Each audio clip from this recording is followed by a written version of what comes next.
welcome to this month of July's newsletter for Toowoomba and Strat Basin Enterprise and Food Leaders Australia. I should start off by saying we've been very grateful for the response to our Access China 16 program. We now have over 120 people booked on this flight, but I would urge people that we're still looking for another 100 or so people to attend. I think that once we have hit over 200, it sort of adds to the size of the event. We've got some great media coming out about it. The response, particularly from all sectors, has been very good and very strong, and the program on the China side, on the Shanghai side, has come together really well. If you want more information about it, please get in touch with us either on the website or give us a call. The team's worked really hard in putting that program together. Also recently we had a very good enterprise evening in Brisbane with Minister Anthony Lynham, Minister for Resources and State Development, talking about the Queen's Wharf project and future public-private partnerships. That project alone will be a big game changer for the state. It's not just about on the banks of the Brisbane River there and a huge development. It's about engaging with the rest of the regions, particularly for us in the food and also construction. It's a big multi-million-dollar project that will be talked about and change the landscape for Queensland for decades to come. So we're very grateful for the turnout for that event held at the State Library in Brisbane, and we've had some really positive feedback about it. This week with Food Leaders Australia in particular, we've been doing some work down at the Horticulture convention down at the Gatton campus around horticulture.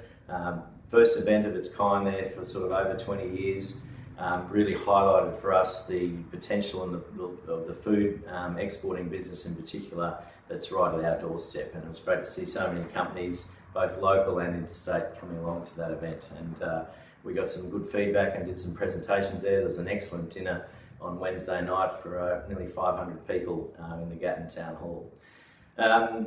Also in the resources space, we have been doing a fair bit more work around and meetings with Nexus on the second range crossing. There's some news there about some packages coming out that are quite sizable, and hopefully going to be awarded to some of our members. We're very keen on pushing that barrow, as always. And yeah, we've been watching that project closely. Of course, it's one of our biggest infrastructure projects.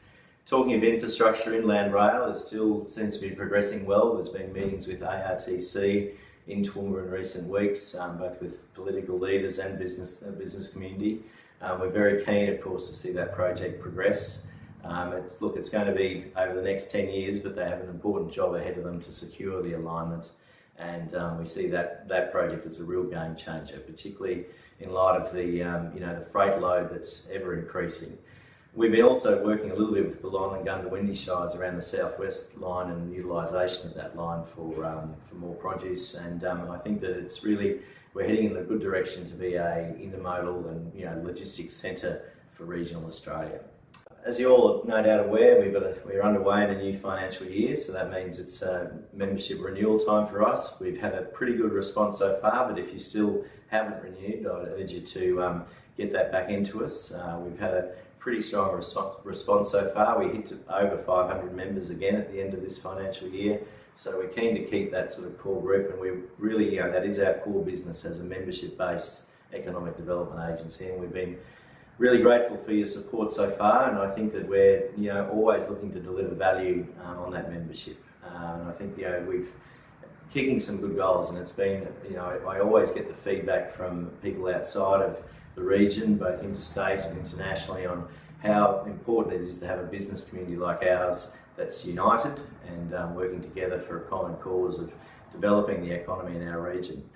I'd like to also note that we've got some free trade agreement information webinars coming up at the beginning of August.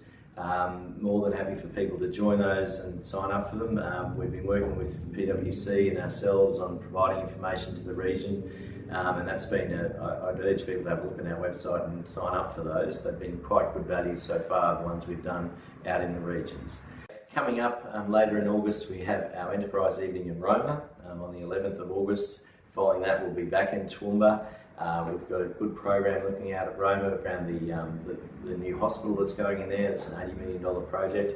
It's been interesting to see there is a bit of movement in the health industry, and it is our biggest employer in Toowoomba.